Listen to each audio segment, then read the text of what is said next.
Hey everybody, it's Gina with Fit with 4, aka Crazed Mom of 4 Littles Under 9. If you follow me, you know that I take a ton of parenting classes, and with 4 kids, we're living in constant crazy mode. And the hard part is when you start to get frustrated, how do you encourage your children through that? How do you keep yourself sane and keep your kids from just really going off the deep end? And there's a few things that I've learned recently that I would love to share in hopes that maybe it'll help your family kind of navigate these crazy waters called parenthood. So I just have a few tips that I wanted to share, and if you find that these tips are helpful, please let me know, because I'd love to do more videos like this just to share some of the knowledge that I have. When you have 4 kids, you really do feel like you're daily going through a battle of just wits and craziness all the time. So the first thing I wanted to tell you guys is to remember that they are human too. And that's so easy to forget when your 4 or 3 or 5-year-old are freaking out and having a temper tantrum and you're telling them to calm down. A lot of times I put myself in their position, like, if I was freaking out, would I really want somebody to tell me to calm down? Probably not. So you need to really come at those temper tantrums and things like that how you'd want to be treated. Like, hey sweetheart, I know you're having a really tough time right now. Why don't we just take some time and relax, and we could talk about it. And I know it's probably easier said than done, especially when it's in the thick of the moment, but remembering that they're human and treating them the way that you would want to be treated if it was you. Because let me tell you right now, I've had some irrational moments as an almost 40-year-old. So those temper tantrums don't go away. We just tend to process them differently and deal with them differently. So always remember that your children are human and treat them as such. Give them the same respect that you would want if you were in the same position. Secondly, the other thing that I do is, a lot of times if they're really freaking out, I get down on their level. And by doing that, by getting down on my knees and looking at them in the eye, they see eye to eye with you, and it's not such a scary thing with you being an adult, like towering over them. I remember when I was little and adults towered over me, sometimes it could be really intimidating. And so if you get down on their level and really look at them in the eyes, first of all, it allows them to give you a hug if they want to give you a hug, and it allows you to really look in their eyes and hopefully see their soul and see what their need is. The third one is seek first to understand. So a lot of times I go crazy. The kids are yelling and everybody's going nuts, and he did this and she did that. I always separate them in their rooms, and then I go in and I find out what the story is without starting to scream. I try to understand what the situation is, and sometimes I get the same story from both, and sometimes I don't, and then both of them get in trouble. And so what I've tried to teach my kids is that if both of you guys are going to go crazy, no matter who started it, you're going to both be in trouble. And that has actually helped our family immensely, because now it's not like, oh, I'm going to tell on them and they're going to get in trouble. No, now they realize they're both going to get in trouble, because 9 times out of 10, both of them have done something to frustrate the other, and that's why we're having what I like to call DEFCON 5. The fourth thing is, if they've obviously done something wrong, ask, how would you handle this? If you're mommy or daddy and you know that mommy, put a Lego down the toilet, how would you handle it? Or ask them, okay, well, we know what happened now. How do you want me to take care of this? A lot of times, unfortunately, I'm kind of a smart ass when it comes to my kids, and when they're tattling on each other, like, so what do you want me to do? Do you want me to spank her? Do you want me to beat her? Like, what ultimately is the goal that you want me to do? 9 times out of 10, they just say, no, I just want to be heard, or no, I just wanted you to know this is what happened. Because a lot of times our kids, they will just do things to aggravate each other, to get each other in trouble, and it's very hard to deal with that, because you don't want to choose favorites, and you obviously don't want to be on the same kid's side all the time. And so I always ask them, how would you handle this? If you were me, would you put yourself in timeout? And sometimes my kids will say, yeah, I deserve that, I go to timeout, and we put them in timeout.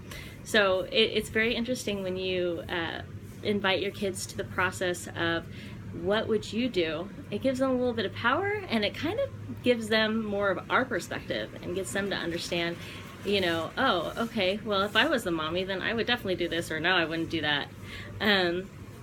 The second one, or the fifth one that we do, is try not to yell and use words. And this has been the hardest thing for us. So a lot of times, like, I will, yell at the kids from the kitchen into the TV room, it's literally 50 steps for me to walk in there and just talk to them in their face. And yeah, sometimes it's frustrating, but you can imagine with 4 kids in a household and 2 parents who are already stressed out and tired, you can imagine how loud it gets. So I go in there and I will say, hey, we're having dinner. What do you want to drink? Or whatever the question is. Because before it used to be like, hey, what do you want to drink?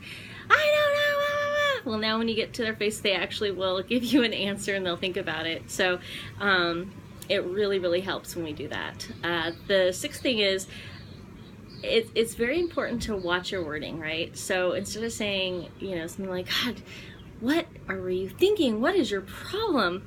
Something along the lines like, hey buddy, I know that was really hard and I can understand why you feel sad, but what was going through your mind when you did that? There's so often times that me and my husband have been like, God, what is wrong with you?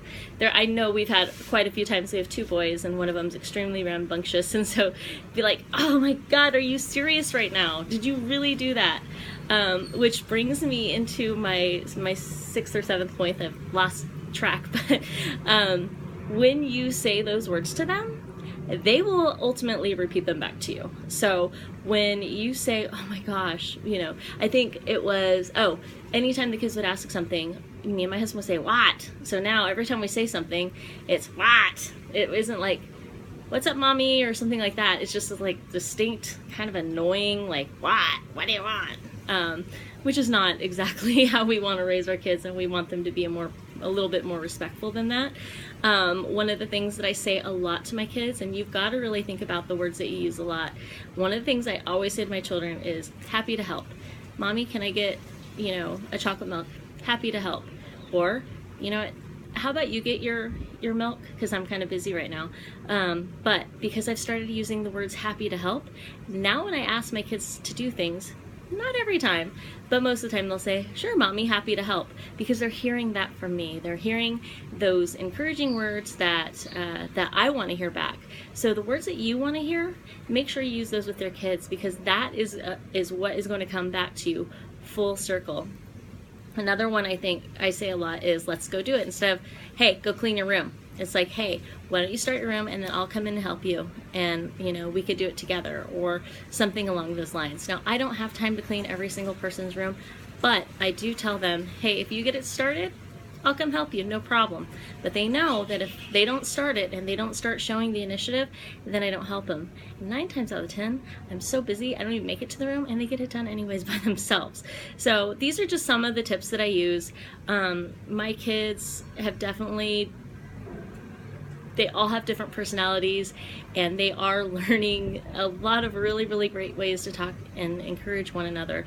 But the hard part is, because of the different personalities, we have to speak to each child differently, and it's really picking up on the cues of their body language and how they talk and how they're feeling. So I just would like to encourage you that if you feel like you need some help, take a parenting class or 2. There's no shame in that. I've gotten so many great tips and so many great tricks on how to deal with my children. My house is extremely peaceful, not 100% peaceful, but it's pretty peaceful. We definitely try to use quieter words, and we try to encourage each other a lot. And one thing I am going to share with you guys in the next video is our encouragement jars. These encouragement jars that I brought to our family, man, it had to have been, I think, like 6 months ago.